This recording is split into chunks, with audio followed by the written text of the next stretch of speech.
Hello everyone, BigK here, and in today's GarageBand tutorial I'm going to discuss EQing, and I'm going to discuss how to make a sound fuller. Okay, so I have a little loop here, nothing special, nothing that I made, just something that I thought sounded good for this. And first, we'll go over a little bit of EQing. In GarageBand, the visual EQ is very easy to understand, and that's probably a good thing for GarageBand users. Basically, all this means is how loud your bass sounds are on this particular track, how sound your low middle sounds are, how loud your high middle sounds are, and how loud your treble sounds are.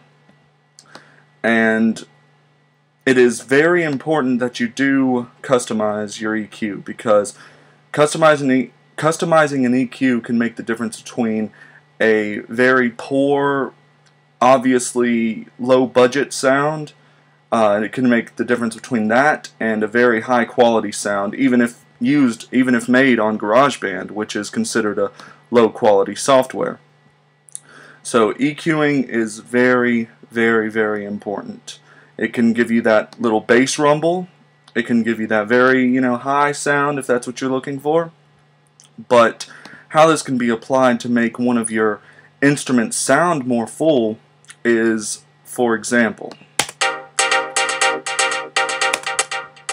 okay, we all hear that?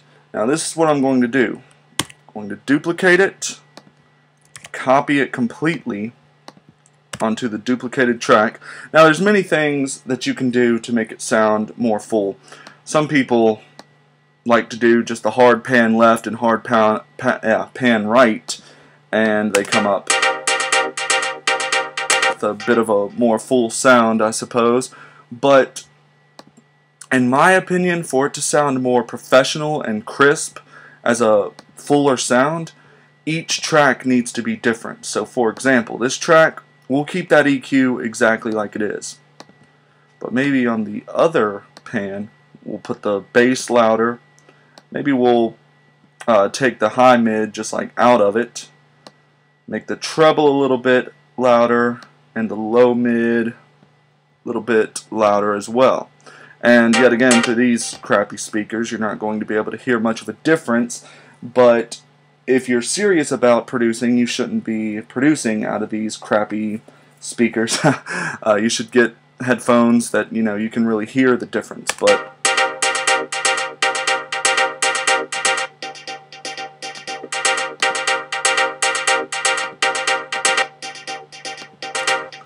that's one way to do it. Another way to make a sound fuller, in my opinion, is not necessarily to hard pan them. I mean, I think they should come in different pannings, but you don't always have to hard pan just to make a sound fuller.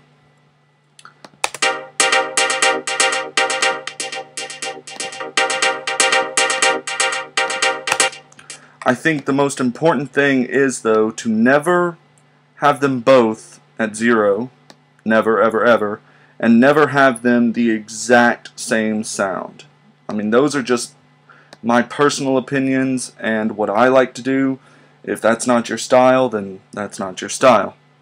Also, you can mess around a little bit with each individual effect, and that can make it sound like a bigger, louder sound sometimes, and make it sound different.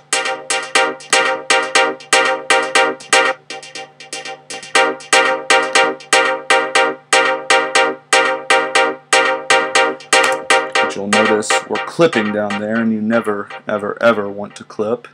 Ever, ever, ever, ever want to clip. So, it's not good. Also, the volume. Mixing the volume a little bit. Obviously, with that little echo change, we have a very loud sound from this synth right here. So maybe we want that in the background. Maybe we don't want that as dominant as it is there. It's a little bit too quiet.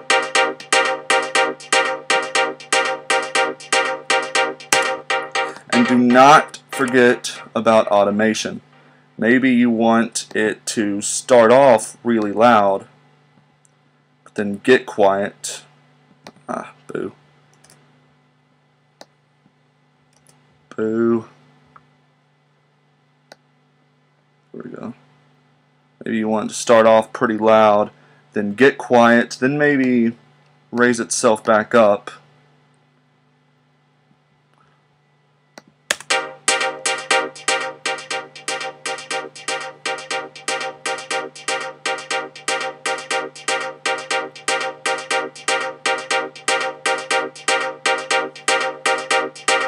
Something like that. All of these tricks, all of the tricks that I've taught you in the past tutorials, all of those things, in my opinion, should be applied when making a sound louder, more dominant, and just full.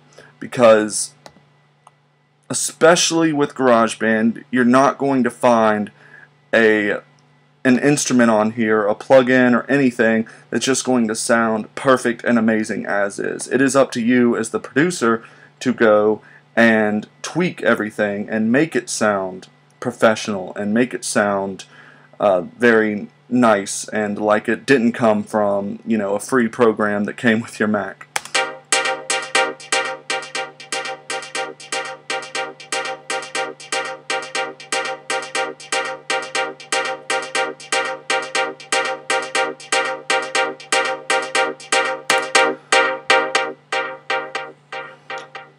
So anyway, just remember about the duplicating, and you can duplicate as many times as you want to, and you know, if you want to, you can make 3 sounds, each panned differently, each doing different things, but it's important to at least duplicate once. That's what I say. And remember, EQing always. Don't leave any of your tracks not EQ'd. Don't leave them basically like this. I mean, shoot, even this is better than nothing at all, but try not to leave them like this, because that's just going to make it sound very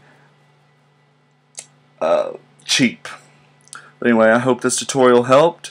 Remember to go and like my Facebook, subscribe to my YouTube, check my blip, and buy my album on iTunes. Thanks for watching, and goodbye.